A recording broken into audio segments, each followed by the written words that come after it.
Because I know जब भी हम ये क्लास 6:15 पे लेते हैं तो हमें हमें अपने बचे हुए राउंड्स को we have to keep them aside. So हम गृहस्थ आश्रम के बारे में लेक्चर ले रहे थे, दिस वेरी इंटरेस्टिंग टॉपिक। और मैंने पिछली क्लास में बताया था कि गृहस्थ जो है GRISTHA, गृहस्था जो है एक एब्रीवेटिव के फॉर्म में है और उसका सिर्फ अभी हमने जी लिया था, है ना। जी मतलब ग्रेटफुलनेस, है ना। कृतज्ञता मतलब ग्रेटफुलनेस होता है। तो हिंदी में कृतज्ञता और कृतज्ञता दो शब्द हैं। बहुत अच्छी बात है, मतलब ये सबको याद होना चाहिए। कृतज्ञता और कृतज्ञ कृतज्ञता, है ना। कृतज्ञता मतलब ग्रेटफुलनेस और कृतज्ञता मतलब अनग्रेटफुलनेस होता है। तो अगर हम मॉडर्न सोसाइटी में देखें, कलयुग के प्रभाव के कारण जो है कृतज्ञता की भारी कमी है हमारे अंदर भी, सबसे पहले तो, और in people around us, right. Nobody is feeling grateful including अस। तो जैसे कहते हैं इंग्लिश में, जो चैरिटी बिगिंस एट होम, अच्छी बात की शुरुआत खुद से होनी चाहिए। तो इसी प्रकार से ये कृतज्ञता को पहले महसूस करना है ना। ये एटीट्यूड ऑफ ग्रेटिट्यूड है। कितना अच्छा लगता है, एटीट्यूड ऑफ ग्रेटिट्यूड। ये ग्रेटफुलनेस, ये कृतज्ञता जो है एक एटीट्यूड है। आ, मुझे अपने बचपन से याद आता है, मेरी सिस्टर की एक फ्रेंड थी, नाम भी याद है मुझे। तो वो जब भी हमारे घर आती थी तो वो हर बात के लिए थैंक यू और अप्रिशिएट करती थी। हर चीज को अप्रिशिएट करती, आंटी ये खाना बहुत अच्छा बना है, कितना सुंदर घर रखा है आपने, कितना साफ सुथरा है, कितना ब्यूटीफुल डेकोरेशन हैगा। Should appreciate and appreciate and appreciate, ऐसा होता था। तो कभी कभी ऐसा लगता था कि इट्स टू मच, मगर फिर भी अच्छा लगता था बैक ऑफ माइंड जो है। तो हम क्या करते थे जब हम बच्चे थे, तो हम वो जब भी आती थी तो हम और अच्छा अच्छा करके दिखाते थे उनके लिए। तो वो बहुत अप्रिशिएट करती थी और बैक ऑफ माइंड बहुत अच्छा लगता था। तो इसे लेसन फ्रॉम माई लाइफ जो है कि हाउ टू बी ग्रेटफुलनेस। हम बाहर की दुनिया में तो बहुत ही, जब हम बाहर के लोगों से जरा सा हाथ टकरा जाता है किसी से या कुछ गलती हो जाती है, तो हम सॉरी, थैंक यू, ऐसे शब्दों का बहुत फ्रिक्वेंटली यूज करते हैं बाहर की दुनिया में बाहर के लोगों के साथ। Sorry ma'am, I am sorry you are late, या I am sorry I got late, या थैंक यू जरा जरा सी चीजों के लिए। मगर यही जो शब्द हैं, जो एक तरह से हम मजाक में से कहते हैं कि अंग्रेजों ने हमें ये दो शब्द देकर बड़ा उपकार कर दिया, थैंक यू एंड सॉरी। कुछ भी गलती कर दो, सॉरी, सॉरी प्रभु जी एंड थैंक यू। मगर इनका इम्पोर्टेंस बहुत है। हमारी जो भारतीय कल्चर में, हम अपनी पत्नी को कभी भी धन्यवाद नहीं देते हैं। वो बेचारी जो है अपना मायका छोड़कर, माँ बाप को सबको छोड़कर जो है वो आती है, हमारा घर संभालती है, हमारे बच्चे संभालती है, माता पिता को संभालती है, मेहमानों को संभालती है। एक जंग लड़ती है पूरी, सुबह से लेकर उठने से लेकर सोने तक जो है। She perform so many responsibilities as a mother, as a sister. कभी कभी हमारी पत्नी हमारी माँ जैसा भी बिहेव करती है। She is very caring, very protective, है ना। और कभी बहन की तरह रक्षा, या अलग अलग भाव में, अलग अलग फीलिंग्स के साथ जो है वो टेक केयर करती है, कभी दाई की तरह, कभी माई की तरह। तो और ऑफ कोर्स मतलब पत्नी की तरह प्रेम, सेवा, ये सब कुछ जो है हमें मिलता है मगर उसके बदले में उसको जो चाहिए वो सिर्फ थोड़ा सा अप्रिसिएशन, थोड़ा सा धन्यवाद, थोड़ा सा thank you. And honestly speaking, she needs to be heard actually, है ना। उस पत्नी के लिए जो, Kailash Prabhu, unmute yourself, sorry mute yourself, या प्रभु, या। तो जो है उसके बदले में उसे सिर्फ, she needs to be heard. मैंने बताया था, needs to be heard, needs to be seen. मतलब हर्ड मतलब सुनना, पत्नी को सुनना, यही उसका जो प्रेम का जो है प्रतिकार, शायद शायद सही शब्द नहीं होगा, प्रेम का आदान प्रदान है। तो हम गृहस्थ का पहला जी जो है, जी से गृहस्थ, जी से ग्रेटफुलनेस जो है, जी से गृहस्थ भी और जी से ग्रेटफुलनेस भी, यही हमें सीखना है। और ये कृतज्ञता और कृतज्ञता, जो अनग्रेटफुलनेस जो है, यही जो है बहुत घातक है, डैमेजिंग है रिलेशनशिप्स के लिए। तो we need to be learn to be grateful.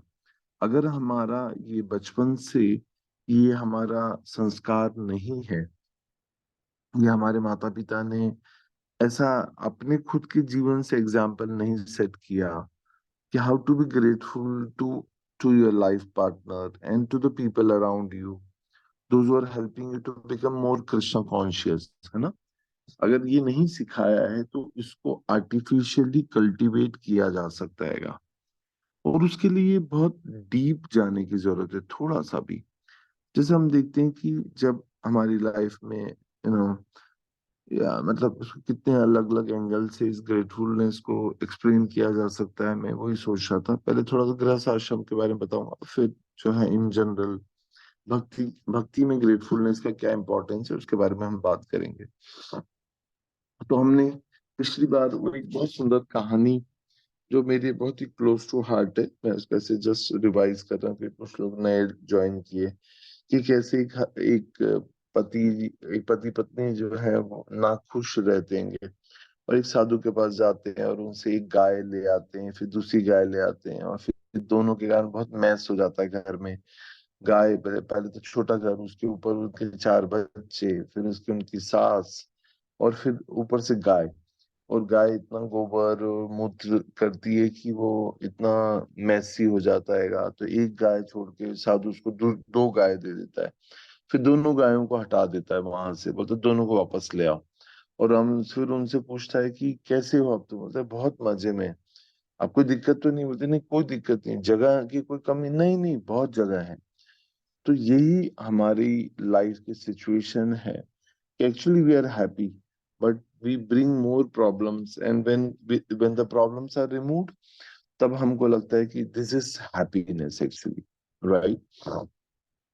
Actually भौतिक जगत जो है उसको डिजाइन ही ऐसा किया गया है कि, जैसे इसी तरह भक्ति चारू स्वामी गुरु महाराज, मेरे गुरु महाराज कहते थे कि this world is design in such a way to frustrate you, है ना। एक बहुत कड़वा सच है कि इस भौतिक जगत की रचना ही ऐसी की गई है कि ये आपको फ्रस्ट्रेट करेगा, हर समय आपको निराश करेगा। और हमारा जो एक, और एक इतना एक शाश्वत सत्य ये कि जीवात्मा, क्योंकि सत्य चित्त और आनंद से बना हुआ है, सच्चिदानंद स्वरूप है, परमात्मा भी सच्चिदानंद है और जीवात्मा भी जो उसका अंश है वो भी सच्चिदानंद है। तो आनंद में रहना उसके लिए स्वाभाविक गुण है। हाँ, और वो हर स्थिति में आनंद में रहना चाहता है। और ये उसका एक एक एक बहुत ही अद्भुत गुण भी है कि वो हर स्थिति में आनंद ढूंढ लेता हैगा। हम्म।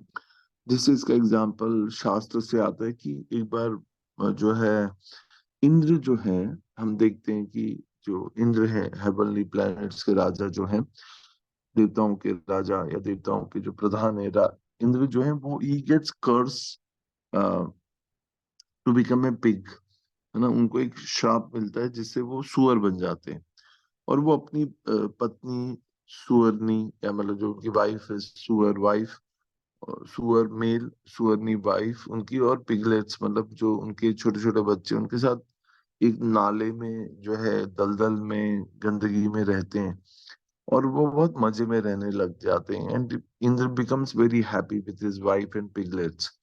और फिर एक समय उनका जब ये टेन्यूर पूरा हो जाता है तो ब्रह्मा जी उनको आकर उनको बोलते हैं कि हे हे इंद्र, तुम जो है अब श्रापित होने के कारण जो है इस योनि को भोग रहे थे, तो लेट्स गो, चलते हैं, अब तुम्हारा टाइम पूरा हो गएगा। तो इंद्र जो है जो सुअर के फॉर्म में रहते हैं वो कहते हैं कि no no, I am happy, मुझे आने की आवश्यकता नहीं है, कि मैं बहुत खुश हूँ यहाँ पे नरक में, मतलब जो भी है, कीचड़ में, नाले में, अपनी पत्नी और बच्चों के साथ मैं बहुत खुश हूँ। तो ये एक तरह से हमारी स्टोरी है कि हम हैं तो आध्यात्मिक, और इस भौतिक जगत में हमारी एक यात्रा है जिसके मतलब जिसको हम एक्सपीरियंस करने के लिए हम इस भौतिक जगत में आते हैं। We are spiritual and we are on a expedition to experience this material world which is full of miseries actually. जो दुखालय अशाश्वतम है, ये दुखालय है, सुखालय नहीं है, दुखालय है। और अशाश्वत है क्योंकि टेम्परेरी है, इसका मैनिफेस्टेशन जो है। मगर हमने अपने आप की समस्या ये कि हमने अपनी बिलोंगिंग जो है इस भौतिक जगत से कर ली है। मतलब बिलोंगिंग मतलब हमने ये सोच लिया है कि हम यहीं के हैं, और यही हमारा दुर्भाग्य है ना। Actually this is the root cause of misery. जैसे जैसे इंद्र को ये लगा कि मैं तो यहीं यहीं का हूँ, तो मुझे जो है इस नाले में या इस गंदगी में ही रहना, यही हमारी कंडीशनिंग हैगी। तो हमने भी जो है इस अपने आप को इतना अटैच कर लिया, इतना जो है अपने आप को इससे कनेक्ट कर लिया इस भौतिक जगत से, कि हमें अपनी स्पिरिचुअल आइडेंटिटी का कोई भान ही नहीं हैगा। इसलिए ये जो चातुर्वर्णम मया सृष्टम गुण कर्म विभाग भगवान जो भगवत गीता में कह रहे हैं, ये चार वर्ण और ये चार आश्रम जो हैं, ये सिर्फ एक टेम्परेरी हमारा बिलोंगिंगनेस है। Temporary belongingness is not a permanent है। और उसके और ये जो चार वर्ण और चार आश्रम है, ये चारों जो है हमें शुद्धिकरण करने के लिए, और हमें यहाँ से जो है purify, we have to purify our consciousness, purify our struggles, our challenges, और उसके बाद में हमको यहाँ से मुक्त होना आएगा। मतलब हम मुक्तिगामी नहीं हैंगे, मगर we have to attain our real consciousness, जो हमारी मूल चेतना है, उसको हमें प्राप्त करना आएगा। तो मतलब ये है कि आपको लगेगा कि मैं बहुत फिलोसॉफी बता रहा हूँ, बट ये जो गृहस्थ आश्रम है, ये ही हमारे लिए, अगर हम जो गृहस्थ हैं उनकी बात कर रहा हूँ मैं, मतलब जो not those are in different ashram, जो ब्रह्मचारी हैं या वानप्रस्थी हैं, सन्यासी, उनकी बात नहीं हो रही है। पर हर आश्रम जो है वो हमारे शुद्धिकरण के लिए है। और इसमें जो भी चैलेंजेस हैं, जो भी स्ट्रगल्स हैं, उससे हम भागे ना, मतलब एस्केपिस्ट नहीं बने। एस्केप मतलब भागना, भागना नहीं है पर फेस करना है। ये बहुत इंपॉर्टेंट बात है कि अक्सर हम लोग क्या करते हैं, हम लोग भागते हैं कि ये पत्नी नहीं, दूसरी पत्नी होनी चाहिए थी, ये पति नहीं, दूसरा पति होना चाहिए था, या ये वो तो अच्छे हैं, ये डिवोटी तो बहुत अच्छे हैं। ये सारा कंपैरिजन या कैलकुलेशन जो है, ये नहीं चलेगा। ये प्रोग्राम हमको छोड़ना पड़ेगा, इसको डिलीट कर दीजिए इस फाइल को। जैसा भी पति, जैसी भी पत्नी मिली, उसको उसी वही मेरे शुद्धिकरण के लिए का माध्यम है। ये इतना बड़ा कड़वा सच है कि अगर इसको हम स्वीकार कर लें, और इसके अनुसार हम जो है दांत कटकटाए नहीं, मतलब दांत खींचना शायद बोलते हैं कि सर, कुछ शब्द होता है, बहुत दिन से सुना नहीं। पर मतलब कि ठीक है, इस बार तो मैं पत्नी बन के आई हूँ, या इस बार तो मैं पति हूँ, नेक्स्ट लाइफ में देख लूंगी, मैं भी बदला लूंगी, माँ कसम बदला लूंगी, ऐसा ये सब बेकार सोचे हैं। हमारी आध्यात्मिक कृष्ण भावना भावी सोच ये है कि ये जैसी भी पत्नी हो, जैसा भी पति है, और जैसे भी बच्चे हैं, इसको मैं कैसे कैसे मतलब टॉलरेट नहीं करूं, बट प्यूरिफाई करूं, है ना? प्यूरिफाई करना है हमको अपने आप को। ये सब जो है इंस्ट्रूमेंट है, और ये कुछ सिखाना चाहते हैं। भगवान मुझे कुछ सिखाना चाहते हैं, तो मैं सीखने के लिए तैयार हूं या नहीं हूं। मतलब Krishna is trying to purify me, he is trying to teach me some lessons, and what is that lesson, that I have to learn. ये एक इतना पावरफुल सेंटेंस है कि जब हमारी लाइफ में प्रॉब्लम्स आए या कोई हमसे मिसबिहेव करे, चाहे वो लाइफ पार्टनर हो, कस्टमर हो, बच्चे हो, पिता हो, पति हो, तो उस समय बस ये याद रख लेना कि Krishna is trying to teach me something which I have to learn that lesson. भगवान मुझे कुछ सिखाना चाह रहे हैं, और वो क्या है, वो मुझे सीखना है इस स्थिति में। ये सबसे बड़ा एक रहस्य गृहस्थ आश्रम का। नहीं तो क्या होता है कि most the time we are caught in blame game. Blame game मतलब कि हम जो है ब्लेम करते हैं, मतलब ब्लेम को हिंदी में क्या बोलते हैं? ब्लेम, ब्लेम करना मतलब हम्म, आक्षेप, आक्षेप लगाना शायद, है ना? कि हम आक्षेप लगाते हैं कि भगवान मैंने ऐसा क्या किया था जो ऐसा पति मिला, ऐसी पत्नी मिली, मेरा खून पीती है, पीता है, इतना दुख देता हैगा, टू मच। तो भगवान ये, को कोसना प्रभु जी। हाँ, कोसना, करेक्ट, कोसना। तो कोसना, कोसना नहीं हैगा। कोसने से क्या होगा, कंस्ट्रक्टिव कुछ नहीं होगा। मगर उस समय एक्सेप्ट करना, जैसे इंग्लिश में बोलते हैं एक्सेप्टेंस एंड प्रोग्रेस, तो हमको एक्सेप्ट करना हैगा। और यही एक एक थंब रूल है, एक ये नियम है, इसको लाल पेन से लिख लीजिए। Acceptance and progress. लाइफ की जो भी सिचुएशन है, जैसी भी सास, जैसा भी ससुर, जैसा भी देवर, जैसी भी ननद, जैसे भी पति, जैसा भी पत्नी, जैसा भी बच्चा मिला है, जैसे पड़ोसी मिले, ये सब कुछ कुछ सिखाना चाहते हैं। भगवान कुछ जो है हमें सिखाना चाहते हैं। रजनी माता जी, म्यूट कर लीजिए। रजनी ठाकुर। तो ये बहुत इंपॉर्टेंट बात है कि भगवान आप मुझे क्या सिखाना चाहते हैं। मैं अगर ये सीख लूं, पहली बात तो क्या होता है, हम इतने दुखी और इतने परेशान होते हैं कि हम देख ही नहीं पाते।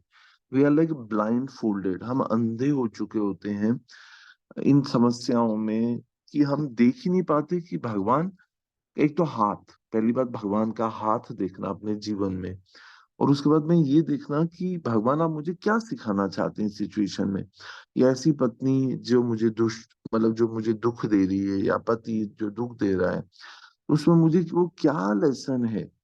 तो वो क्या सिखा रहे हैं भगवान, ये सीखने के लिए भी आध्यात्मिक शक्ति चाहिए। कृष्ण शक्ति बिना ना ही प्रवर्तनात्।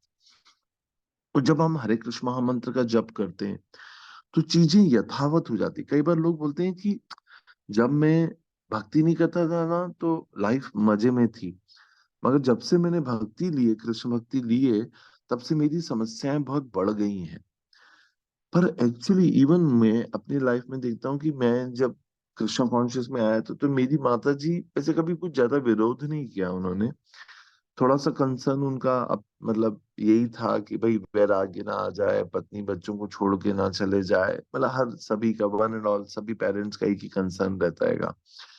मगर उनको, उन्होंने मुझे भी सिर्फ एक ही सेंटेंस में कहा था कि कृष्ण भक्ति बहुत कठिन है, इसमें सब कुछ चले जाता है, और फिर सब कुछ जाने के बाद जो मिलता है वो है कृष्ण है। तो हम देखते हैं प्रभुपाद की लाइफ में भी जो है, उनका भी गृहस्थ आश्रम बहुत कठिन था, मगर वो बहुत विशेष था। अगर प्रभुपाद सिर्फ अपनी वाइफ के साथ एडजस्ट कर रहे होते, तो हम सब यहाँ नहीं होते।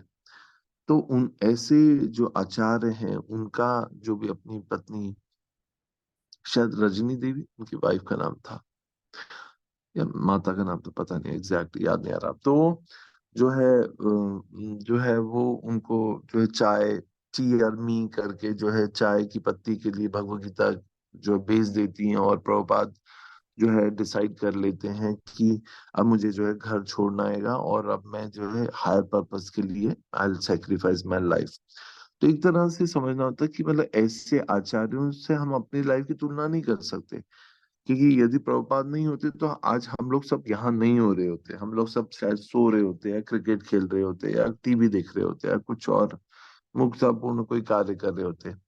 तो वो तो एक विशेष आचार्यों की कृपा जिसके द्वारा ये सब कुछ होता है। मगर हमारी लाइफ के अंदर जो कुछ भी हो रहा है, ऐसा नहीं है, there is always a intervention of Krishna. मतलब कि भगवान दखल दे रहे हैं, ये हमारा सौभाग्य है। पर देखिए, जो लोग भक्ति नहीं करते उनकी लाइफ में भी भगवान दखल दे रहे होते, मगर उनके पास ये बुद्धि नहीं होती कि वो देख सके कि there is a hand of Krishna, भगवान का हाथ है हमारी लाइफ में, और वो हमको प्यूरिफाई करने के लिए कर रहे हैं। मगर कृष्ण भक्ति जो कर रहेगा, जो परिष्कृत हो रहा है, या जो शुद्धिकरण का माध्यम है, भक्ति जो है हमारे परिष्कृत होने का है, परिष्कृत करना है, अपने आप को शुद्ध करने का है। तो उस शुद्धिकरण में भगवान का हाथ देखना अपनी लाइफ में, जैसा भी हमारा लाइफ पार्टनर है वो अच्छा है बुरा है। और हर व्यक्ति की लाइफ में एक बहुत ही यूनिक फीचर होता है कि अगर हस्बैंड वाइफ रिलेशनशिप अच्छी है, जैसे किसी की हस्बैंड वाइफ रिलेशनशिप बहुत अच्छी होती है, जैसे फॉर एग्जांपल मेरी एक डिवोटी फ्रेंड है, उनकी हस्बैंड वाइफ रिलेशनशिप इतनी बढ़िया है कि ऐसा लगता है कि they are made for each other. कोई इशू नहीं होता, कभी कोई नहीं इशू होता है, मतलब रेयरली। ऐसा नहीं है कि ऐसा ऐसा कहा जाता है कि अगर कोई इशू ना हो तो वो एक तरह से हाइपोथेटिकल काल्पनिक है। तो कुछ तो कभी ना कभी होता है, मगर फिर भी 90% दे गेट अलोंग, मतलब उनमें कुछ खास इशू नहीं होता है। मगर अनफॉर्चुनेटली उनके जो फादर इन लॉ है, उनके साथ माता जी को हर समय इशू होता है। जब भी माता जी से बात करो तो बोलेंगे कि देखिए पापा जी ऐसा करते हैं, वो ऐसा करते हैं, वो टीवी तेज चलाते हैं, हाँ, और वो ऐसा करते हैं वैसा करते हैं। तो मतलब वो उनका प्यूरिफिकेशन का माध्यम है। हस्बैंड वाइफ ठीक है, सास ससुर भी ठीक है, तो बच्चे के साथ इशू है। सब ठीक है तो पड़ोसी के साथ प्रॉब्लम है। तो मतलब क्या है कि इसको आध्यात्मिक दृष्टि से ये देखिए कि भगवान ने कुछ शुद्धिकरण के लिए माध्यम दिया है। और जब हम अपनी बस, जैसे बोलते हैं ना कि सोच बदलो तो तो जीवन बदल जाता है।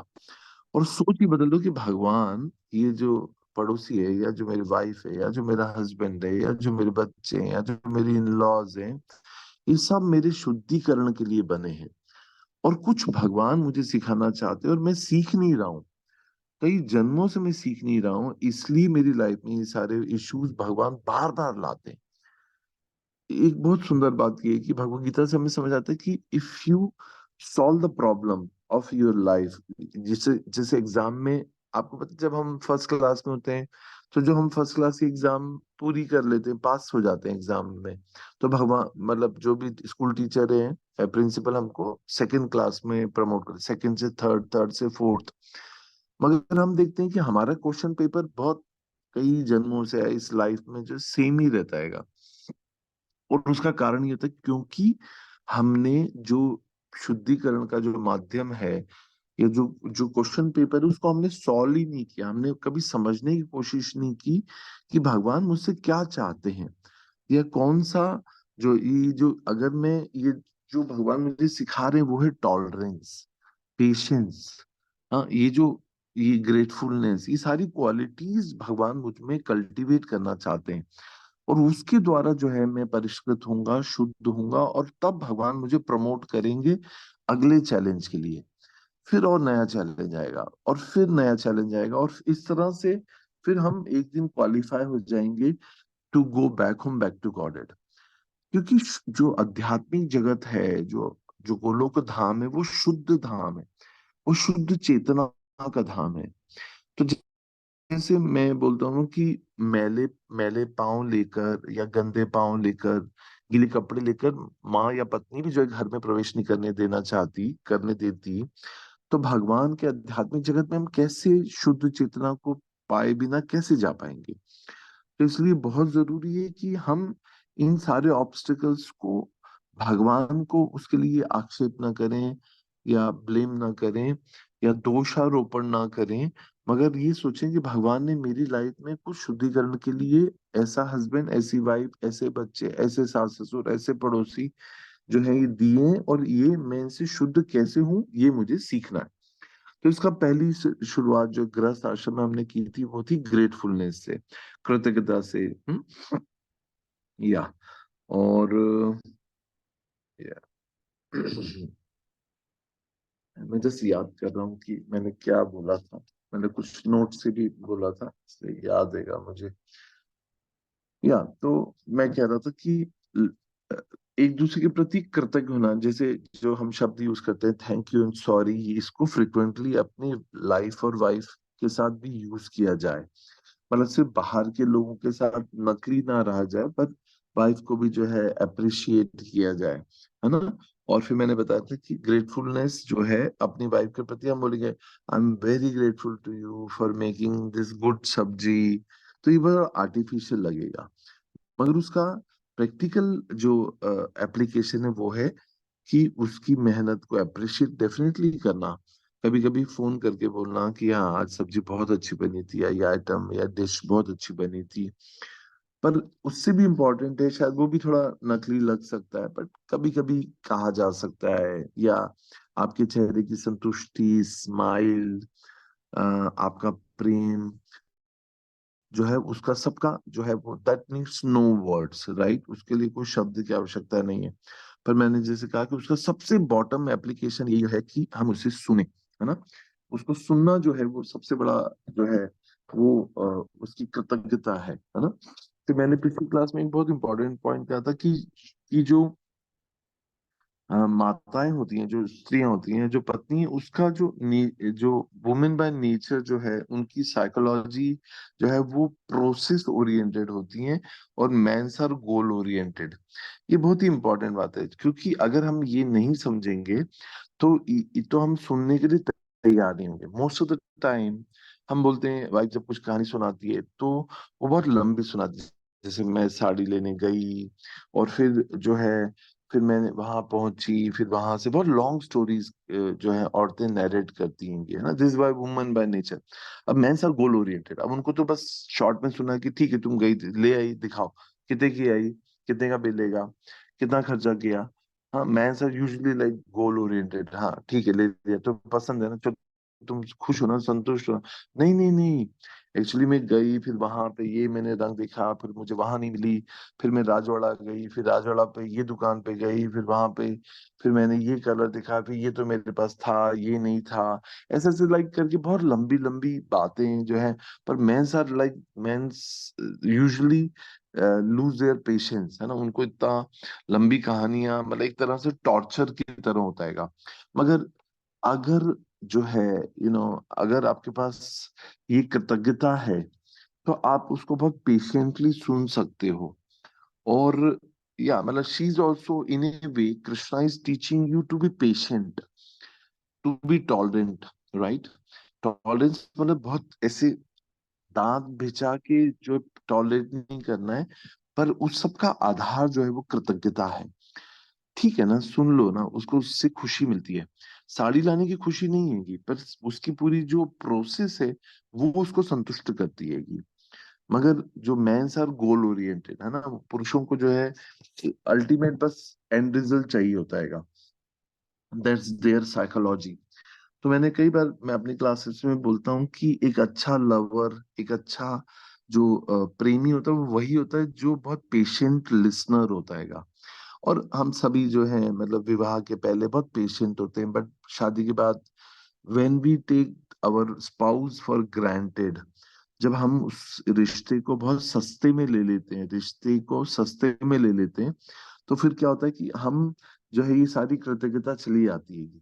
फिर ना समय है, ना हम समय देना चाहते हैं, और हम उसको उस रिश्ते को इतना इम्पोर्टेंस नहीं देते, और हम उसको उसको अपना अधिकार, we take it for granted कि ये तो मतलब तुम्हारा सेवा ही है तुम्हारी, तो इसलिए ग्रेटफुलनेस चली जाती है। तो इसलिए ना हस्बैंड वाइफ के प्रति ग्रेटफुल होता है, ना वाइफ हस्बैंड के प्रति ग्रेटफुल होता है, और एक जीवन में एक नीरसता, एक बोरिंगनेस, एक एक एक एक भार, एक बोझा ढोने वाली जो है एक ऐसी एक फीलिंग आ जाती है। तो अगर हम अपने जीवन को हर समय मतलब गृहस्थ जीवन लंबा है, और उसमें अगर हम हर समय उसमें ताजगी और उसको हरा भरा रखना चाहते हैं संबंध को, तो उसके लिए पीछे जो है सबसे इम्पोर्टेंट हैगा ग्रेटफुलनेस, कृतज्ञ होना, और इस प्रकार से उसको सुनना। हम्म?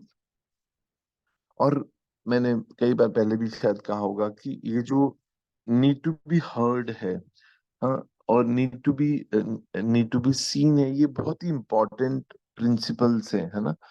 जैसे जब बच्चा छोटा होता है और तैयार होकर आता है, तो उसको उसकी नीड होती है उसे देखा जाए, उसे अप्रिशिएट किया जाए।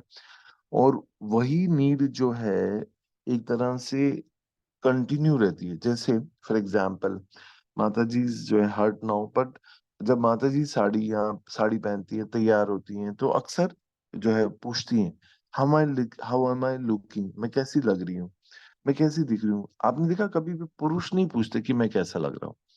दोनों की साइकोलॉजी में अंतर रहेगा, है ना। साइकोलॉजी ये है कि she needs to be heard, needs to be seen. हाँ, यहाँ पे नीड टू बी सीन है और अप्रिसिएशन उसे चाहिए। मगर why don't mens ask for this, पुरुष को नहीं पूछते? क्योंकि पता है, मेंस का ईगो बहुत बहुत सेंसिटिव होता है।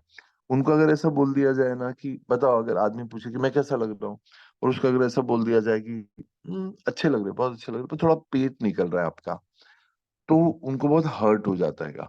और वो उसको बेयर नहीं कर सकते, वो उसको प्रोसेस नहीं कर पातेंगे, इसलिए वो पूछते ही नहीं है। उनका खुद का ही अपना कॉन्फिडेंस जो है, वो मतलब वो they are self confident in a way, that's their psychology, ये उनकी साइकोलॉजी है। तो उसको समझना, एक स्त्री की साइकोलॉजी को समझना, ये काश अगर एक माँ अपने बेटे को सिखाए। शादी के पहले हम सोना तो दिला देते हैं, रूम भी बना देते हैं, बिस्तर भी दिला देते हैं, सब तैयारी कर देते हैं, मगर उसकी मानसिकता को तैयार नहीं करते। ये इतनी इंपॉर्टेंट चीज है कि मैं कह रहा हूँ कि अगर एक हर माँ को ये सोचना चाहिए कि मैं अपने बेटे को जब विवाह कर रही हूँ, तो उसको एक अच्छा पति, अच्छा पिता बनाने के लिए क्या सिखा रही हूँ, क्या ट्रेनिंग दे रही हूँ। हाँ, ये जो भौतिकतावादी समाज है जिसमें हम भौतिकता की आंधी में बहे जा रहे हैं, काश अगर हम कॉन्शियसनेस प्रिपेयर करें। जैसे आपको पता है, कृष्ण भावनामृत में जब भी कोई फेस्टिवल आता है, जन्माष्टमी, राधाष्टमी, कोई भी फेस्टिवल, अभी जो है रामनवमी आ रही है, तो राम कथाएं सुनने को मिल जाती हैं, लेक्चर्स देने वाले प्रभु माता जी जो हैं इसी टॉपिक पे तैयारी करने लग जाते हैं। या फिर नरसिंह चतुर्दशी आती है, तो नरसिंह चतुर्दशी के लेक्चर्स। तो मतलब कितना इम्पोर्टेंट उस डे का इम्पोर्टेंस है आपकी चेतना पे, आपकी कॉन्शियसनेस क्या है, आपकी मेंटल प्रिपरेशन क्या है। विदेशी हमसे कुछ मामले में बहुत अच्छे और आगे हैं। वहां पर जब बच्चा एक कपल जब गर्भ धारण कर रहे होते हैं, तो वो लोग जो है ऐसे ऐसे सेशंस अटेंड करते हैं, कुछ दो मतलब कुछ डॉलर्स, कुछ पैसा फीस देकर, कि how to become a good parents. Unfortunately क्या होता है कि वहां पे फैमिली कल्चर नहीं है, वहां पे बच्चे साथ में रहते हैं, जैसे हमारी तरह इतना क्लोज रिलेशनशिप ऑब्जर्व नहीं करते हैं, बहुत ज्यादा कम्युनिकेशन भी नहीं होता है। They live in different worlds, like माँ के अपनी फ्रेंड्स हैं, पिता के अपने पार्टी कल्चर है, बच्चों के अपने कॉलेज कल्चर है, तो उन लोगों में आपसी फैमिली का एटमॉस्फेयर नहीं होता। फॉर्चुनेटली हमारे यहाँ पे साइकियाट्रिस्ट बहुत कम होते हैं, मतलब जिसको मनोविज्ञानी शायद ऐसा कुछ बोलते हैं, साइकियाट्रिस्ट जो रहते हैं, तो वो ऐसे डॉक्टर जो लोग उनकी आवश्यकता हमें साइकियाट्रिस्ट की बहुत कम पड़ती है, क्योंकि हमारे पास फैमिली है।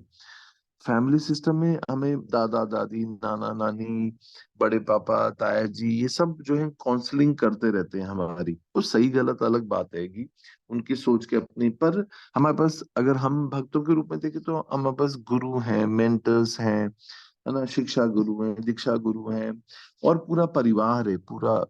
शिल प्रभुपाद ने ऐसा एक परिवार बनाया जिस छत के नीचे पूरा समाज रह सकता है ना। Prabhupada has created the whole world, created a ISKCON society where the whole world can live, right?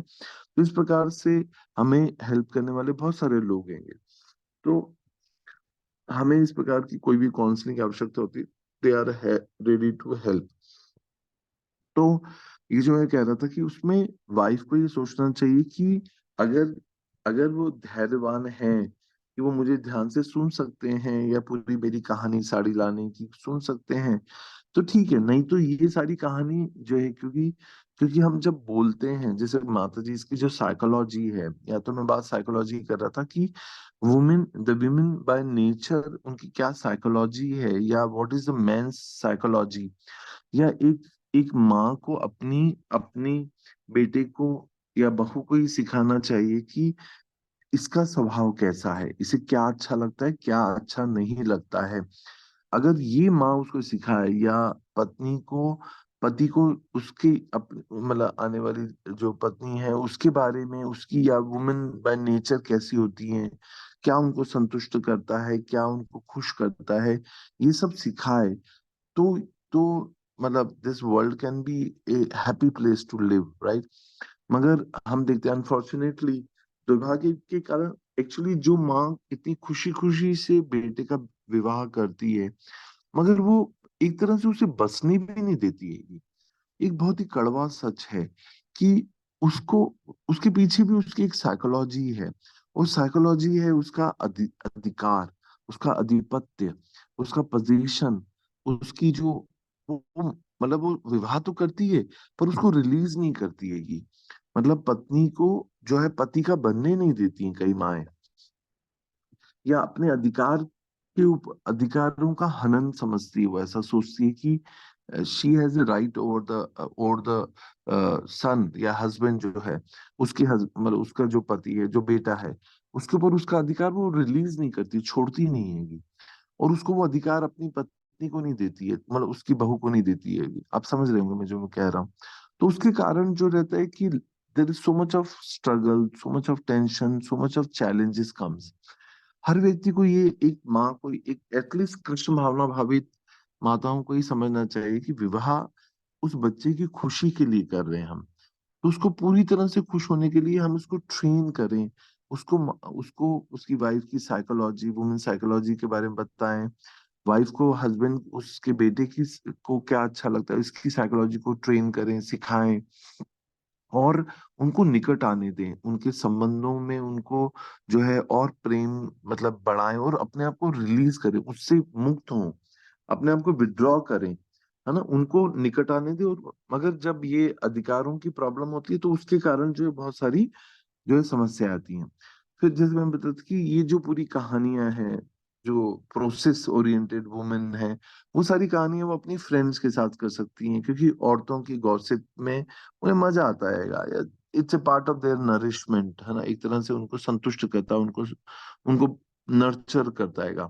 तो ये नरिशमेंट जो है वो आपसे बात करें, और आदमी से जो है वो शॉर्ट में बात करें, ताकि वो जो है वो बोर ना हो, टॉर्चर ना फील करें। और अगर वो एंजॉय करते हैं तो कोई दिक्कत नहीं होगी, है ना। तो ये जो कृतज्ञता है, इसको मैं थोड़ा सा और लेकर जाना चाहता था। कृष्ण भावना भावित, मतलब कृष्ण भावनामृत में तो मैं भगवत गीता के 18.58, 18वां अध्याय जो लास्ट अध्याय, उसमें श्लोक संख्या है 58। इसको हम थोड़ा सा पढ़ेंगे, so please be with me. मच्चित्तः सर्वदुर्गाणि मत्प्रसादात् तरिष्यसि, अथ चेत् त्वम् अहङ्कारात् न श्रोष्यसि विनश विनश्यसि। ट्रांसलेशन पे ध्यान दे। यदि तुम मुझसे भावना भावित होगे तो मेरी कृपा से तुम बद्ध जीवन के सारे अवरोधों को लांग जाओगे। ऐसा कौन बोल रहे हैं? भगवान बोल रहे हैं कि यदि तुम भावना भावित होगे, किसकी भावना भावित?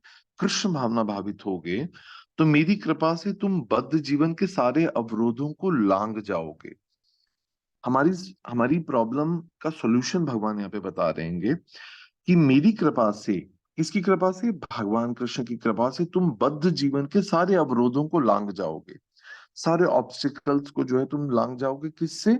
मेरी भावना भावित होने से, मतलब कृष्ण भावना भावित होने से। 18वां अध्याय जो है उपसंहार है, संन्यास की सिद्धि है, यहाँ पे समरी है। यहाँ पर भगवान जो है पूरी भगवत गीता में जो बोला है उसको समराइज कर रहेंगे, एसेंस के रूप में निचोड़ दे देंगे। और हमारी समस्या क्या है? क्यों हम रैशनल, या हम इतने शुष्क क्यों हो जाते हैं संबंधों में? क्योंकि हम कृष्ण भावना भावित नहीं हैं। तो भगवान यहाँ पे बोले कि तुम कृष्ण भावना भावित जब हो जाओगे तो मेरी कृपा से तुम बद्ध जीवन के सारे अवरोधों को लांघ जाओगे। लेकिन यदि तुम मिथ्या अहंकारवश कि मैं पुरुष हूं, मैं पिता हूं, I am male, male ego के कारण अगर तुम ऐसे रहोगे, मिथ्या अहंकार, फॉल्स ईगो, क्योंकि आत्मा का तो कोई लिंग नहीं होता है, आत्मा न तो पुरुष है न स्त्री है, पर जीवित स्वरूप कृष्ण नित्यदास हैगा।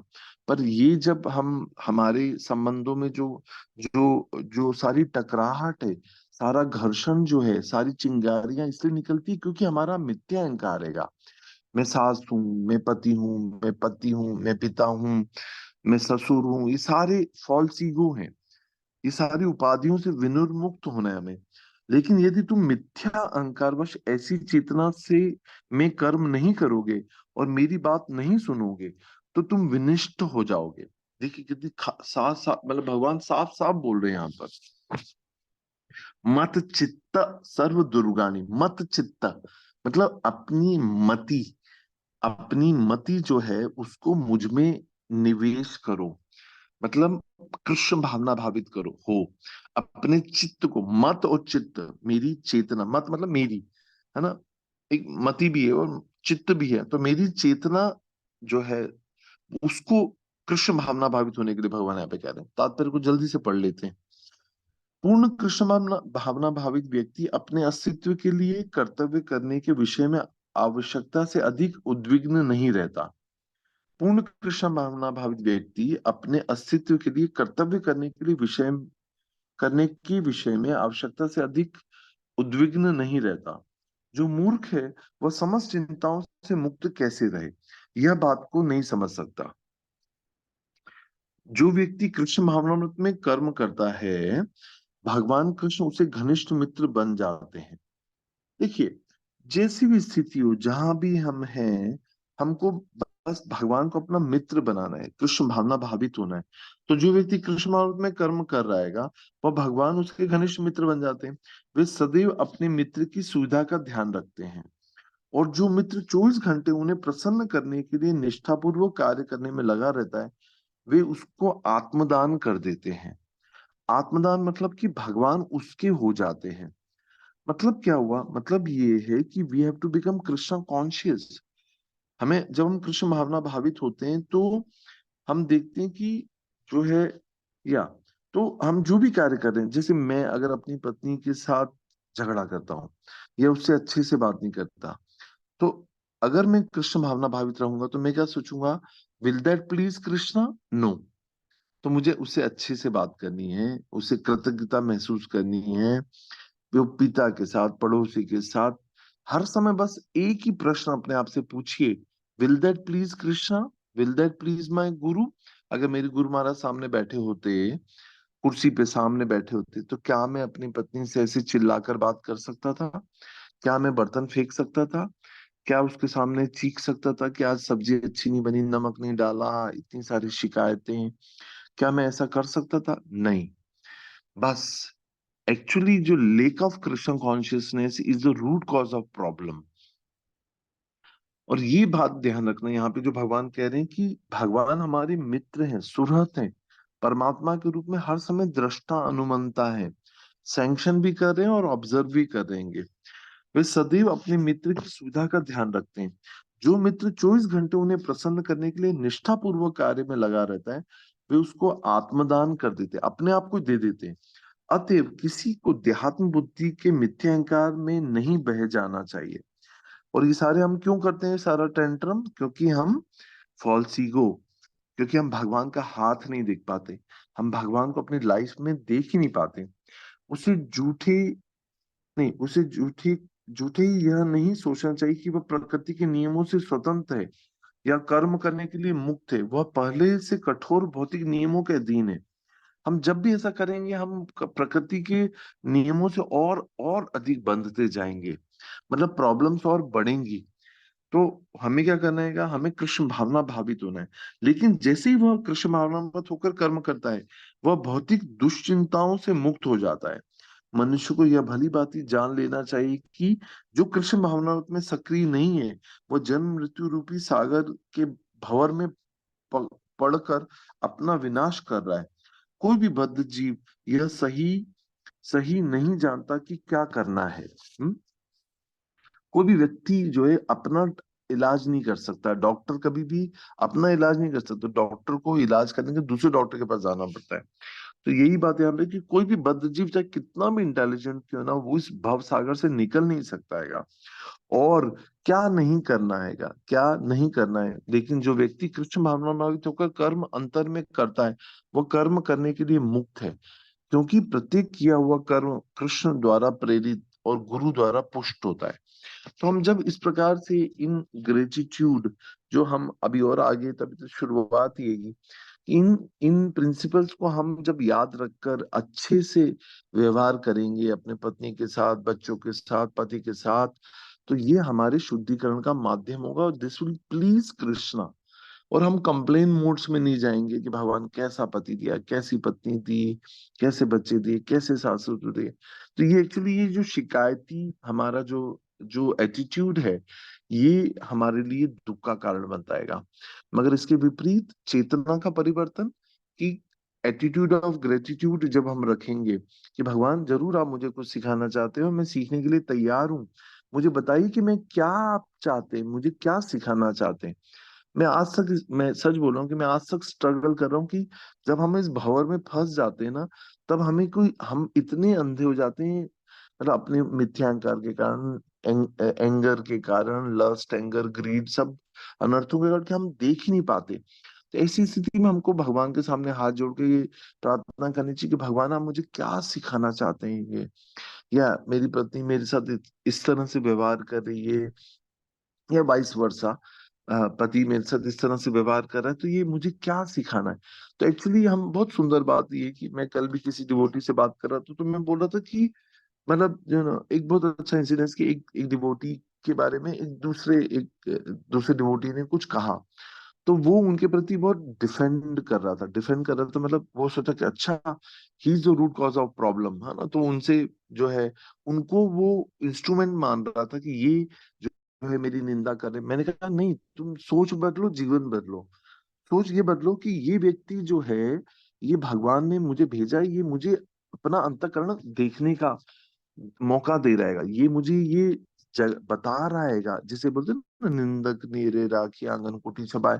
तो मैंने कहा ये तुम उसके प्रति डिफेंड मत करो, उससे प्रति इशू मत बनाओ, उसका धन्यवाद करो कि वो तुम्हें देखने का मौका देख रहा है कि मेरे में क्या कमी है, मेरे में क्या त्रुटि है, या भगवान मुझे क्या सिखाना चाहते हैं, ये लेसन क्यों नहीं मैं देख पाता।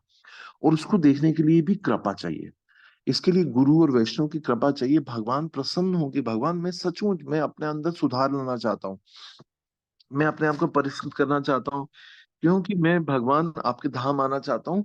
इसलिए ये व्यक्ति जो आपने मुझे दिया, ये मुझे क्या सिखाना चाहता है। और हम देखेंगे कि ये इतना चमत्कारिक होता है कि जब हम स्लो डाउन हो जाते हैं, जब हम धीमे हो जाते हैं अपनी गति से, और हम बहुत आराम से जब देखते हैं कि भगवान, अच्छा ये जो कह रही थी एक्चुअली सही बोल रही थी, और ये बात सत्य का, ये भी मतलब हम कृष्ण भावनामृत के बिना नहीं एक्सेप्ट कर पाते कि ये एक्चुअली बेचारी बोल तो सही रही है। वो पूरा सारा दिन मेरा इंतजार करती है, मैं कभी चाय की दुकान पे रुक जाता हूँ, कभी दोस्तों से बातें करने लग जाता हूँ, वो बेचारी चिंता करती रहती है, खाना नहीं खाती है। मैं कभी सिगरेट पीने लग जाता हूँ, मैं कभी पान की दुकान पे, कभी दोस्तों के साथ, और मैं लेट लेट आता हूँ, बेचारी ने खाना नहीं खाया, वो गुस्सा हो रही, तो उसके पीछे कुछ तो कारण है ना। तो उसकी भावना को मैं क्यों नहीं समझ पाता, मैं उसे क्यों समझने का प्रयास नहीं करता। पर वो मेल ईगो के कारण, अहंकार के कारण, दंभ के कारण हम ये सब देख नहीं पाते। तो ये हम इंट्रोस्पेक्ट करें, जैसे इंग्लिश में बोलते हैं कि a devotee is one who looks with in, जो अंतःकरण में झांकता है, जो देखता है कि actually the problem is not outside but problem is inside. ये जो भी प्रतिक्रिया मुझे मिल रही है, ये मेरे व्यवहार के कारण, मेरे दुर्व्यवहार के कारण है। मैंने कुछ गलती की है, और इसको देख पाने के लिए कृपा चाहिए। इसको देखने के लिए we need to slow down, we need a mercy of guru and Krishna, कि भगवान, मैं इस जीवन में सुधरने के लिए आया हूं। ये सुधार ग्रह है। जेल को पता है, आपको पता है, जेल को सुधार गृह बोलते हैं हिंदी में। मतलब जेल सजा देने के लिए नहीं है, ये भौतिक जगत भी जेल। भगवान को मजा नहीं आ रहा कि हम we are suffering, we are struggling. Krishna is not happy, Krishna is waiting with both hands. भगवान दोनों हाथ खड़े होकर हमारा इंतजार कर रहे हैं, और बार बार कह रहे हैं कि आओ, निकलो बाहर, आओ, सीखो जो मैंने सिखाने, इसलिए मैं तुम्हें गुरु भेज रहा हूँ, मेंटर भेज रहा हूँ, शास्त्र दे रहा हूँ। ये सब कुछ मैं इसलिए दे रहा हूँ ताकि तुम इन सब की हेल्प लो और यहाँ से निकलो। और हम है कि यहाँ पर जो है किल्ला गाड़ के बैठे हुए हैं, निकलना ही नहीं चाहते। तो यही यहाँ पे भगवत गीता में भगवान बोले हैं कि तुम यदि मुझसे भावना भावित होगे तो मेरी कृपा से तुम बद्ध जीवन के सारे अवरोधों को लांग जाओगे। लेकिन यदि तुम मिथ्या अहंकार वश ऐसी चेतना में कर्म नहीं करोगे, तो मेरी बात नहीं सुनोगे, तो तुम विनिष्ट हो जाओगे। और इससे ज्यादा साफ क्या बोले। भगवान साफ साफ बोले मेरी बात सुनो। मैंने भगवत गीता के 700 श्लोक, भागवतम के 18,000 श्लोक, रामायण के 24,000 श्लोक इसीलिए कि तुम मेरी बात सुनो। सुनना बहुत जरूरी है। और हम इतने अनग्रेटफुल हैं, है ना। एक बहुत सुंदर कहानी, एक सुंदर छोटी सी कहानी, शायद अभी कितना 7-9 और है। तो एक बार कबीर जो है, कबीर जी एक बार जा रहे थे। तो जो कबीर जी ऐसे गांव में निकल रहे थे, तो कुछ सुंदर युवा स्त्रियां जो है, जैसे झुंड में चलती ना हंसती हुई, जो है कुंवारियां, किशोरियां जो है जा रही थी, और एक की शादी होनी थी, और उसको ससुराल से बड़ी सुंदर नथ मिली थी, और वो उसकी बड़ी तारीफ करे जा रही थी कि कितनी सुंदर नथ जो है मेरी सास ने जो है भेजी है। तो कबीर जी सुनते हैं और वो इतनी खुश हो रही होती है, तो कबीर, क्योंकि इज ऑन एलिवेटेड कॉन्शियसनेस, तो बोलते हैं नथनी दीनी यार ने तो चिंतन बारंबार। हम्म। नथनी दीनी यार ने तो चिंतन बारंबार। नथनी भेजी है ससुराल वालों ने, तो बार बार उसका चिंतन हो रहा है। नाक दिया जिस करतार ने उसे दिया बिसार। हम्म।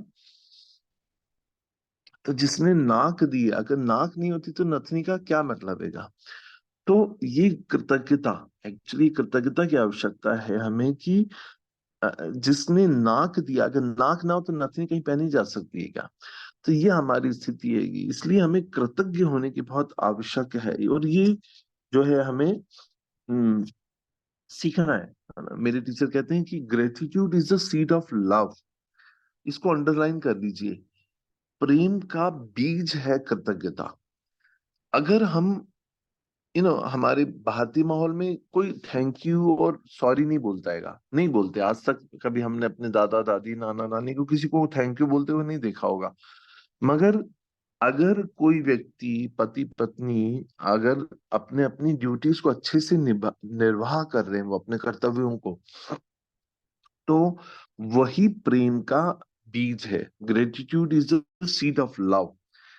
तो बट या समय बदल रहा है।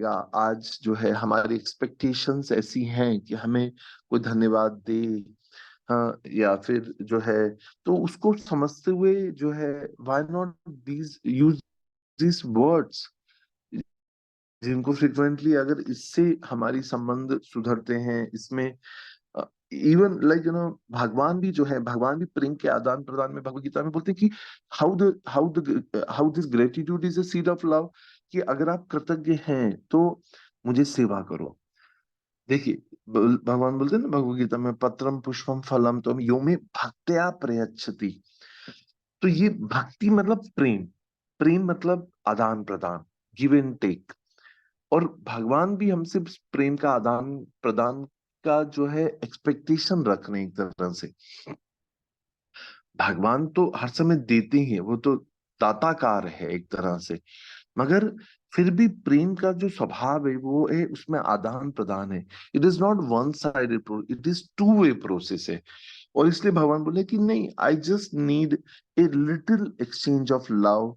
पत्रम पुष्पम, पत्र मतलब तुलसी पत्र, पुष्पम मतलब एनी एनी एनी फ्लावर, पुष्पम फलम मतलब कोई भी फल के, मतलब कर्म फल भी होते हैं, और फल मतलब कोई सीजनल फल भी हो सकता है।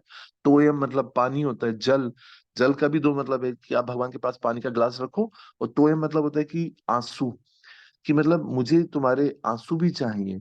मतलब मैं चाहता हूं कि तुम परिष्कृत हो, अपनी अपनी अपने दुखों को मुझसे शेयर करो, offer your tears to me. पत्रम पुष्पम फलम तो यो में भक्त्या प्रयच्छति। वो भक्ति के साथ प्रेम का, भक्ति मतलब प्रेम, it's a loving devotion. Prabhupada ने भक्ति के एक नया नया आकार दिया, नई सोच दी, नई डेफिनेशन दी प्रभुपाद जी ने। प्रभुपाद ने कहा भक्ति मतलब प्रेममयी सेवा। It is not an idle meditation but it is a loving devotional service. It is devotional service है, प्रेममयी सेवा है भगवान के साथ हमें। हम्म, प्रेम है तो सेवा, प्रेम इंगित होती है सेवा के द्वारा। तो कितना इंपॉर्टेंट है कि हस्बैंड वाइफ रिलेशनशिप में इस कृतज्ञता को रखते हुए, इसको ऊपर, इसको शिरोधारी रखते हुए, अपने सरताज के लिए, अपने पति के लिए, हर पत्नी को अपने आप को, जहां जैसे हम देखते हैं राजस्थान में जो है जो है जोधा, महारानी रानियां जो है जोहर कर लेती थी। मतलब ऐसा प्रेम, ऐसा समर्पण, ऐसी कृतज्ञता क्यों इस इतने इतने इतने कल्चर्ड सोसाइटी से, इतने इतने ऐसे संस्कारों वाली परिवारों से, इस समाज से, इतनी संस्कृति जो इतनी हमारी धरोहर जो इतनी रिच है, इतना इतना जो है कमिटमेंट है, उससे हम कितने डिग्रेड हो गए, हम कितने कितने नीचे चले गए। जहां आज की सोसाइटी में जो है कोई कृतज्ञता नहीं है, कोई कमिटमेंट नहीं है, कोई प्यूरिटी नहीं है, कोई सतीत्व नहीं है। तो क्यों नहीं उसकी शुरुआत की जाए? क्यों अपने परिवार, पति, पुरुष, पत्नी के लिए बलिहारी जाया जाए? क्यों मतलब वो कृतज्ञता हमारे अंदर फेड हो गई? क्योंकि हमने हमें किसी ने इस बात का इजहार नहीं किया, ये सिखाया नहीं। तो this requires a lot of training. या और जो है ये जो ये बहुत ही सुंदर है 18.58 जो जो श्लोक है, ये मुझे बहुत ही पसंद है। मतलब कि भगवान से हम हर स्थिति में हम ग्रेटफुल रहे। मगर देखिए, जब सब कुछ अच्छा चलता है तो ग्रेटफुल होना आसान है। मगर जब जीवन में विपरीत अवस्थाएं आती हैं, हम बीमार हैं, तो ऐसी अवस्था में हम कैसे ग्रेटफुल हो सकते हैं? कोई प्रश्न कर सकता है कि मेरा हस्बैंड अच्छा नहीं, मेरी वाइफ अच्छी नहीं है, I am suffering, I am dying every day, मगर ऐसी स्थिति में मैं कैसे कृतज्ञ हो सकूं? मगर वहां पर ये बीज है कि बीमार अवस्था में दवाई तो है, आपका आश्रय तो है, हरे कृष्ण महामंत्र तो है। हाँ, कितने लोग हैं जिनको, those who are only talking about the problems but they have no solution. उनके पास कोई समस्या का निदान ही नहीं, पर हमारे पास दवाई के रूप में हरे कृष्ण महामंत्र है। हम हर स्थिति में, हर विपरीत अवस्था में हम भगवान का आश्रय ले सकते हैं। इस दवाई रूपी हरि नाम को हम ले सकते हैं। ये कृतज्ञता हमारे अंदर होनी चाहिए, राइट? तो हर स्थिति में एक और नजरिया ये भी कि हर स्थिति में मैं मेरे पास एक मौका है भगवान के आश्रय लेने का। We have opportunity to take shelter of Krishna in every situation. We can take shelter of Krishna, we can connect with him in all negative situation।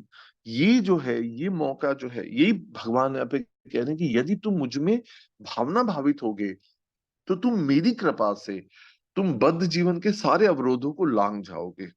ये इतनी सुंदर बात है, इसको आप क्लास के बाद भी पढ़िएगा दिन में, और इसकी इसकी गहराई को समझिए कि भगवान भगवत गीता में कितना बड़ा आश्रय दे रहे हैं। कितना कितनी खुली रूप से कह रहे हैं कि तुम्हें कृष्ण भावना भावित होना होगा, मेरा आश्रय लेना होगा, मेरा पदाश्रय लेना होगा, गुरु पदाश्रय लेना होगा, और तुम मेरी कृपा से तुम बद्ध जीवन के सारे अवरोधों को लांग जाओगे। तो कितना बड़ा हमारे पास प्रभुपाद ने हमें क्या दिया, इसको समझिए। प्रभुपाद ने हमें प्रभुपाद ने हमें ऐसी नाव दे दी कि इस भव सागर से हम कैसे, मतलब हम निकल सकते हैं। एक दो लाइन और कहना चाहता हूँ कि इंग्लिश में बोलते हैं कि bloom where you are been planted. हाँ, तो जो भी, जैसे जिस पौधे को जहां भी लगाया जाता है, जिस भी गमले में लगाया जाता है, वो कभी शिकायत नहीं करता कि मुझे यहाँ क्यों लगाया। तो हमें भी जैसा भी पति पत्नी, जिस भी परिवार, जिस भी वंश, जिस भी समाज, जिस भी शहर, जिस भी गांव में हमें रखा गया है, वो हमें वहां पर पल्लवित होना है, राइट? हमें वहां पर कंप्लेन्स नहीं करनी, पर हमें वहीं पर ब्लूम करना है। ब्लूम मतलब पोषित होना है, पल्लवित होना है, फूल फलों से लदे रहना हैगा। जब हम ऐसा एटीट्यूड रखेंगे तो फिर हमारी जो है that will be pleasing to Krishna. Hmm वो भगवान को बहुत ही प्रसन्न करेगा। एक लास्ट सेंटेंस और कहना चाहता हूँ कि ग्रेटिट्यूड एक, हो सकता है शायद मैं इसको वापस ग्रेटिट्यूड को और गहरा लेकर जाऊं अगली क्लासेस में, कि ग्रेटिट्यूड कैन नॉट बी जो है एब्स्ट्रैक्ट नहीं होता, एब्स्ट्रैक्ट नहीं होता। एब्स्ट्रैक्ट मतलब कि ऐसा बिखरा हुआ कृतज्ञता नहीं है। जैसे हम कभी पत्नी को नहीं बोलते कि थैंक यू फॉर एवरीथिंग। जब हम किसी को बोलते हैं thank you for everything mummy, thank you for everything, तो ये कुछ संतुष्ट नहीं करता। पर ग्रेटिट्यूड बहुत स्पेसिफिक होना चाहिए। ग्रेटिट्यूड जैसे कुंती महारानी भगवान को, इसको बहुत अच्छा एग्जाम्पल है कुंती महारानी की शिक्षाएं। कुंती महारानी भगवान को कहती है कि भगवान थैंक यू फॉर प्रोटेक्टिंग मी। जब हम लाक्षागृह में थे, जब लाखों से बना हुआ महल जला दिया था, मेरे बेटे को जो है जहर दिया गया, मेरे बच्चों को आपने युद्ध क्षेत्र में जो है आपने उनको प्रोटेक्ट किया, इतने सारे आर्म्स एम्यूनेशन से आपने प्रोटेक्ट किया। आप हर समय वहां थे जहां पे जब जब दुर्वासा आ गए तो आपने जो है वो जो पात्र, अक्षय पात्र से आपने हमारी दुर्वासा की उससे रक्षा की, उनके श्राप से रक्षा की।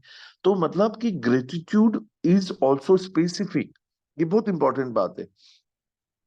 एक ऐसा एक हस्बैंड अपने वाइफ को बोलेगा कि यार बढ़िया, थैंक यू फॉर एवरीथिंग, तो उसको इतना संतुष्टि नहीं होगी। पर हम थैंक यू बोलेंगे कि थैंक यू फॉर कपड़े धोने के लिए, बच्चों को संभालने के लिए, या इस सिचुएशन में मैं बहुत परेशान था, या जैसे किसी ने मेरा पैसा लौटाया नहीं, या मैं बहुत दुखी था पर तुमने बहुत सहारा दिया, कंधे पे हाथ रखा।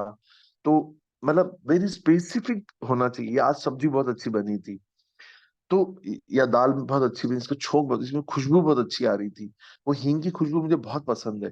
मतलब you have to be gratitude very specifically, तब जो है वो बहुत डीप होता हैगा। So thank you. Hare Krishna. मैं यहीं पे पॉज करता हूँ। वी हैव 10 मिनट्स, अगर किसी को शेयर करना है तो। हाँ, आई एम श्योर कि बहुत ज्यादा तो हम आगे नहीं बढ़े, मगर जो भी स्पॉन्टेनियसली मैं बोल पाया। Thank you. Hare Krishna. So anybody has anything to share? Hare Krishna. Don't waste time. Every minute is important. Hari Bol. Yeah, Hare Shripas. Krishna. Hare Krishna, thank you Prabhu ji. Yeah. और जिस तरीके से आपने ग्रेटफुलनेस को इतना एक्सटेंड किया, बहुत ही प्रैक्टिकल बातें आपने जिस भी बात बताई क्लास में, बहुत ही प्रैक्टिकल है और स्पेशली गृहस्थ से बहुत रिलेट करती है। जैसे कि आपने बताया था कि हम कोई दूसरे की रिस्पेक्ट करना चाहिए और वो भी आर्टिफिशियली नहीं होना चाहिए। और आर्टिफिशियल दूसरे को हम अप्रिशिएट कर रहे हैं, लेकिन उसको उसके पीछे रीजन ये रखना चाहिए कि हमारे ऐसे बिहेवियर से भगवान प्रसन्न होंगे और उसके Yeah. बाद में हम अपने आप को इम्प्रूव करने की कोशिश करें। तो बहुत बहुत अच्छी बात है प्रभु जी। मुझे मतलब ये बहुत फील हुआ कि सच में हम कभी अपने आप को कई बार आर्टिफिशियली बना लेते हैं, लेकिन समझ Mm-hmm. नहीं पाते कि इसके पीछे क्या हम भगवान को प्रसन्न कर रहे हैं। और एक आपने बहुत ही प्रैक्टिकल बात बताई कि जैसे कि हम कई बार बिहेव कर देते हैं या किसी भी बात के लिए रिएक्ट करते हैं, उसके पीछे हम कभी सोच नहीं पाते कि अगर हमारे गुरु इस सामने होते या कोई एल्डर पर्सन सामने होते तो क्या तब भी हमारा रिएक्शन ऐसे ही होता। तो अगर हम इस नहीं। बात को ध्यान में रखें हम्म। तो फिर हम अपने नेचर को बहुत अच्छे से इम्प्रूव कर सकते हैं और सिचुएशन कई बार क्रिटिकल होने से बच सकती है। और प्रभु जी आपने बताया कि हम बाहर के लोगों को हर छोटी से छोटी बात के लिए सॉरी और थैंक यू तो बोलते हैं, लेकिन हम इसी बात को घर में डेवलप नहीं कर पाते। इसके पीछे हमारा ईगो आ जाता है कि चलो ठीक है, ये तो है ही हमारे इसी काम के लिए, या हम इग्नोर ही कर देते हैं, मतलब उनको नोटिस ही नहीं करते। लेकिन हम्म। वास्तव में हमारे जो घर वाले हैं या हमारे फैमिली मेंबर्स हैं या हमारे हस्बैंड हैं, वो बहुत कुछ करते हैं। वो कई बार हम नोटिस नहीं करते, लेकिन वास्तव में यदि वो ना हो एक दिन के लिए तो समझ में आता है कि कितनी प्रॉब्लम हो जाती है। तो ये करेक्ट। बहुत सही बात है प्रभु जी, मतलब बहुत ही प्रैक्टिकल आपने बात बताई। और जो भी इसमें पॉइंट थे आपने उसको भगवत गीता से रिलेट किया। और ऐसे ही नहीं कहते कि भगवत गीता में हमारी सारी प्रॉब्लम का सोल्यूशन है, बस हम ही उसको कैच नहीं करते, हम उसको कर नहीं पाते। एग्जैक्टली। तो एग्जैक्टली। आपने उसको बहुत अच्छे से एक्सप्लेन किया प्रभु ji, thank you so much. हरे कृष्ण। हरे कृष्णा। या आई एम सरप्राइज, बहुत कम हाथ है शायद, और होने चाहिए, या तो लोगों ने अटेंटिवली सुना नहीं। इसको ग्रास्प नहीं किया ऐसा लगता है।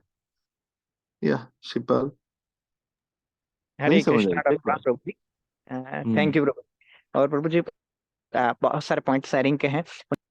नहीं, शेयर नहीं करना, just what touched your heart, ये भी सीखना है आप लोगों को कि शेयरिंग मतलब डोंट भगवान की repeat what situation. I said, don't never repeat. एक ये सीखिए कि जो है शेयरिंग मतलब आप वही जो मैं बोल रहा हूँ उसको रिपीट करेंगे, इसको कोई फायदा नहीं है। नहीं व्हाट नहीं प्रभु टच जी, योर मैं हार्ट, नहीं उसी- नहीं, सीखिए सीखिए जी सीखिए, Prabhu, slow thank you down Prabhu ji. Slow down. Sorry प्रभु जी। मैं बोल रहा हूँ कि आपके हार्ट को क्या टच किया in the form of application, बस वो शेयर करना चाहिए। If you repeat my class what is the point, right है ना? सीखिए, ये मैं कह रहा हूँ। थैंक जी बोलिए प्रभु जी, बोलिए थैंक। बोलिए बोलिए बोलिए। तो उस बोलिए पॉइंट में वो कि जो आपको टच किया एप्लीकेशन बेस्ड। हम्म। तो कोई भी अगर ऐसा मैं अपने से भी बुरा कर देता हूं, तो बाद में वो चीज आती है। तो वो अब समझ में ऐसे कि भी वो वहां मुझे भगवान क्या सिखाना चाह रहे थे, लेकिन मैं उसको सीख नहीं पाया। तो वो एक पॉइंट टच किया प्रभु जी। और जब हम अकेले रहते हैं या फिर जैसे जॉइंट फैमिली में रहते हैं, तो बड़े जो रहते हैं हमसे, उनके सम्मान में इनमें बहुत सारे हम अपराध नहीं कर पाते। लेकिन जब हम सेपरेशन में होते हैं, तो व्यक्ति बहुत ज्यादा फिर त्रुटियां करता है, क्योंकि कोई कहने वाला नहीं रहता ना, तो किसी के शेल्टर में रहने से अपराधों से बचा जाता है प्रभु जी। तो ये जो पॉइंट आप बता रहे थे ना, ये पॉइंट मुझे बहुत अच्छा लगा प्रभु जी। कि मुझे भी वो लगा कि जब आपने कहा कि इस चीज के लिए हमें सिचुएशन से सीखना है, तो अगर यहाँ पर बड़े होते तो फिर मेरा व्यवहार ऐसा नहीं होता, या फिर कोई बैठे हैं, गुरु महाराज बैठे हैं, तो मेरा व्यवहार ऐसा नहीं होता। तो वो वाला हम्म। पॉइंट। इसको बोलते हैं कॉन्शियस होना। हम कॉन्शियस होते हैं कि कॉन्शियस होते हैं और अनकॉन्शियस होते हैं। जब अनकॉन्शियस होते हैं तो हम कैसा बिहेव करते हैं। पर अगर हम कॉन्शियस हों कि भगवान सुन रहे हैं, घर में जगन्नाथ हैं, और अगर मैं अपने पति से चिल्लाकर बात करूंगा तो जगन्नाथ सुन रहे हैं इस घर में, तो फिर हम कैसा बिहेव करेंगे, फिर वो हमें। तो एक्चुअली इसको हम मेरे टीचर बोलते हैं कि it means the ice is melting. मतलब ये जो हमारी मिथ्यांकार की बर्फ ये पिघल रही है, अगर हम ऐसा सोच पा रहे हैं या हम कॉन्शियस हो पा रहेंगे कि विल दैट प्लीज कृष्णा या will that not please Krishna, बस यहीं पर कृष्ण भावना भावित होना आएगा। ये रहस्य है एक्चुअली। या मैं एक सॉरी, हाँ शिवपाल प्रभु, मैं आपको ऐसा करेक्शन दे रहा था, मगर ये सीखने की आवश्यकता है कि शेयरिंग जो है उसमें बहुत स्पेसिफिकली हम सबको, यहाँ जितने भी 20 लोग हैं, 21 लोग हैं, मतलब मुझे भी मिलाकर जो है, हमें शेयरिंग वो करनी चाहिए जो स्पेसिफिकली हमारे हार्ट को टच करता है, एक पॉइंट, और वो जिसको हम सोचते हैं कि अब ये मैं अपने जीवन में अप्लाई करूंगा। ये एक तरीका है, सीखने की बात है। तो और दूसरी बात ये, मैं सुचित्रा माता जी से सोच रहा था कि कुछ लोग जो है म्यूट रहते हैं, बात ही नहीं करते, शेयर ही नहीं करते, बस विजयगिरी प्रभु, उमा माता जी, शिपाल, कुछ लोग ही शेयर करते हैं। तो नेक्स्ट क्लास से आप दो दो लोगों की या तीन लोगों के या चार लोगों के नाम लेंगे कि भाई इस बार अंजलि माता जी, बबीता माता जी, दालचंद भारद्वाज, दीपाली, जो भी है, मतलब ऐसे चार लोग हैं, ये लोग शेयर करेंगे शॉर्ट में। तो उससे क्या होगा, सबको बोलने का सीखेंगे, सबको बोलने का मौका मिलेगा, और वो उनकी झिझक भी हटेगी। ताकि वो, ऐसा नहीं कि सबको अच्छा लग रहा होगा पर सब एक्सप्रेस नहीं कर पाते, तो एक्सप्रेस करना भी सीखना चाहिएगा। क्योंकि जैसे कृतज्ञता है, अगर कृतज्ञता आप नहीं बोलेंगे, नहीं थैंक यू करेंगे, या क्या टच किया वो नहीं करेंगे, तो फिर वो सीख नहीं पाएंगे, है ना? ठीक है, एनीवे, विजय गीत, गो हेड फास्ट। हरे कृष्णा, दंडवत प्रणाम प्रभु जी। हरे कृष्णा प्रभु जी, दंडवत प्रणाम प्रभु जी। राधा प्रभु जी। प्रिया, आप एक मिनट म्यूट कर लीजिए। जी सॉरी प्रभु जी, नाम। सॉरी। हाँ, विजय गिरी प्रभु, गो हेड, फिर आप जो भी शेयर करते करेंगे। जी। प्रभु जी, बहुत ही अच्छा लेक्चर रहा प्रभु। और ग्रेटफुलनेस पे इतना लंबा चलेगा, और मतलब कि मतलब कि अभी सारा जो खेल है प्रभु जी, वो यही समझ में आ रहा है कि अगर आप ग्रेटफुल नहीं है, फिर तो ये आध्यात्मिक लाइफ है, दैट इज, हाँ प्रभु जी, वहाँ तो होना ही चाहिए। लेकिन हम अपने भौतिक लाइफ को भी अगर अच्छा करना चाहते हैं, तो हमें ये हम्म। दोनों, ये ग्रेटफुलनेस तो कहीं हर जगह चाहिए प्रभु, हर जगह, हर करेक्ट। एक फील्ड में। ठीक है। तो ये मुझे एक सार समझ में आया। और नेक्स्ट वो जी, जो आपने एक्सेप्टेंस का जो बताया, कि एक्सेप्टेंस होना बहुत जरूरी है। हम लोग क्या करते हैं कि जो भी हमें मिलता है ना, तो हम उस पे दोष, जो आप बता रहे थे कि दोषारोपण करते हैं करेक्ट, कि एक्सेप्ट ही नहीं करते। राइट प्रभु, कि अगर ये क्यों मिल एक्सेप्ट नहीं गया, करना ऐसा मतलब क्यों मिल भगवान गया। को सेइंग नो टू कृष्णा, आप समझे? राइट।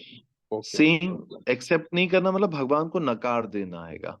पर राइट जब राइट। हम एक्सेप्ट करते हैं तो हम बोलते हैं कि भगवान ठीक है, आपने जो भी दिया है, जो भी सिचुएशन है, जहां भी मैं हूँ, इसमें जरूर कुछ आप सिखाना चाहते हैं, lesson you want to teach me, and I should learn the lesson what you want to teach मी।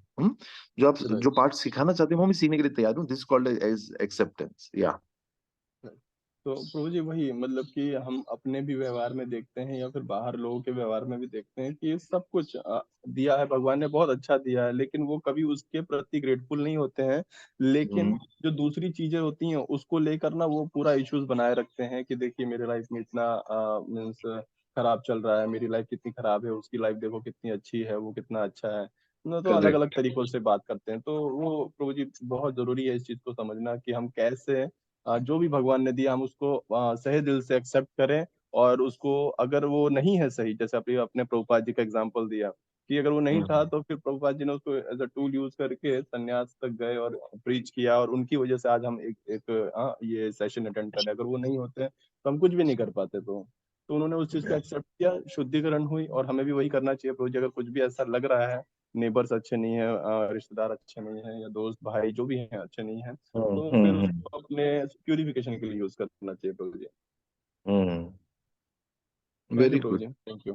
ये सचमुच इतने एप्लीकेशन बेस्ड क्लासेस हैं। अगर आप, क्योंकि पता है जब हम, मतलब मैं तो सीनियर नहीं हूँ, पर जब हम डिवोटीज, सीनियर डिवोटी से सुनते हैं तो वो जब भी बोलते हैं तो अपने पूरे जीवन का सार, उनकी शिक्षाएं, उनकी समझ, उनका पूरे भक्ति का निचोड़ देते हैं एक्चुअली। तो इससे हमें समझना होता है कि मतलब whatever we speak is the essence of their application. मतलब हम सोच सकते हैं कि वो they must be applying in their life also, है ना? या श्योर, थैंक यू। ठीक है, और कोई, एनीथिंग? मैं पुरुषोत्तम जगन्नाथ प्रभु से सुनना चाहता था, मैंने कभी उनको सुना नहीं, but I think is left, never speaks. वो जो क्लासेस देते हैं वो कभी बोलते नहीं, ऐसा क्यों? हरे कृष्णा।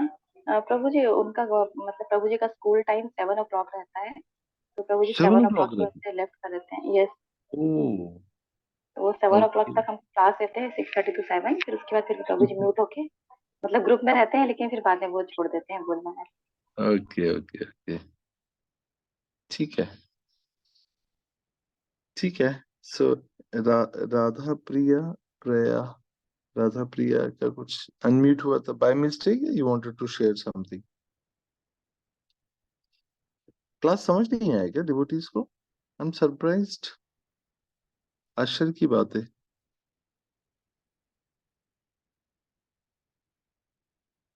या उमा माता जी, राधे प्रिया। हरे कृष्णा प्रभु जी, दंडवत प्रणाम।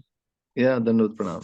ये प्रिया है, जी कौन है, क्या है, नहीं पुरुष है? सॉरी प्रभु जी, अरे वो नाम चेंज नहीं कर पाया था प्रभु जी, बच्ची का नाम है अच्छा तो ठीक है, कोई बात नाम तो दिलपाल है प्रभु जी। जी ठीक प्रभु है। जी, हाँ आज की कक्षा में बताया प्रभु जी शुद्धिकरण का, कि जिस प्रकार मतलब प्रभु जी की आपने बताया कि शुद्धिकरण के द्वारा भगवत धाम पहुंचा जा सकता है। जिस प्रकार कोई व्यक्ति मतलब फर्स्ट क्लास से सेकंड क्लास फिर प्रमोट होता रहता है, उसी प्रकार मतलब हम्म, शुद्धिकरण होता रहता है, तो इंसान भगवत धाम भी शुद्धिकरण के द्वारा पहुंच जा सकता है। जी शुद्धिकरण के प्रभु। ही द्वारा पहुंचा जा सकता है।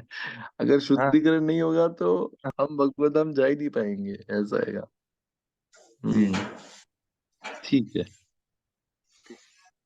हरे कृष्ण महामंत्र का अच्छे से जप करिए ताकि सब कुछ समझ आ पाएगा। बुद्धि परिष्कृत होती है हरि नाम करने से, तब ये सारे गूढ़ रहस्य जो हैं वो समझ आ पाते हैं। ठीक है उमा माता जी, हरे लास्ट। कृष्णा प्रभु जी, दंडवत प्रणाम। सभी भक्तों को मेरा दंडवत प्रणाम। हरि बोल प्रभु जी, बहुत सुंदर आज भी क्लास रही। और ऐसा मतलब लगता आपने तो जैसे नहीं है, बताया कि हरे कृष्णा। जी प्रभु मैं जी। बोल रहा ऐसा लगता नहीं है सुंदर रही, भक्त नहीं कुछ प्रभु शेयर ही जी, नहीं करते। नहीं आपने कहा एक पॉइंट शेयर करना है, तो ये मतलब बहुत अच्छा लगा कि आपने बताया हम्म कि विदेश में हमें जैसे पेरेंट्स, जैसे कि बच्चे होने से पहले वो कुछ क्लासेस ज्वाइन करते हैं पे करके। तो हम्म। यहाँ अभी भारत में हमने पहली बार प्रभु जी फ्री ऑफ कॉस्ट पेरेंटिंग सीख रहे हैं। और वो बच्चे फ्री ऑफ पालने का नहीं, यहाँ तक कि उनकी शादी होगी उस टाइम तक का भी भविष्य हम सीख रहे हैं। तो बिग हरि बोल हम्म, गुरुजी, बस इतना ही कहना चाहेंगे। बहुत सुंदर क्लास है गुरुजी। हरे कृष्णा हम्म। धनक। अपने बच्चों को अच्छा पति, अच्छा पिता, अच्छी पुत्री, अच्छी पत्नी बनने की शिक्षाएं देनी है हमें, ये सब सीख कर, है ना? जी प्रभु जी ये मैंने पहली बार ही मतलब सुना आपके माध्यम से कि मतलब विदेश में ऐसा कल्चर है, यानी कि हमारे पहले भारत में होना चाहिए ये चीजें, बट वो चीज हमारे भारत में परिवार के माध्यम से हमें मिलती थी, जो जॉइंट परिवार में रहते थे, लेकिन अब वो पॉसिबल हाँ, नहीं है सबके साथ में। करेक्ट। ठीक है। जी प्रभु ठीक। जी, आगे से हम भी थैंक ध्यान यू। देंगे ये सारी बातों का। हरे कृष्णा धनक नाम कीजिए। Hare Krishna. Thank you very much. All glories to Shri Prabhupada and Guru Maharaj. वाञ्छाकल्पतरुभ्यश्च कृपा सिन्धुएव च पतितानां पावनेभ्यो वैष्णवेभ्यो नमो नमः। जगद्गुरु श्री प्रभुपाद की जय। निताई गौर प्रेमानंदे। हरि हरि बोल।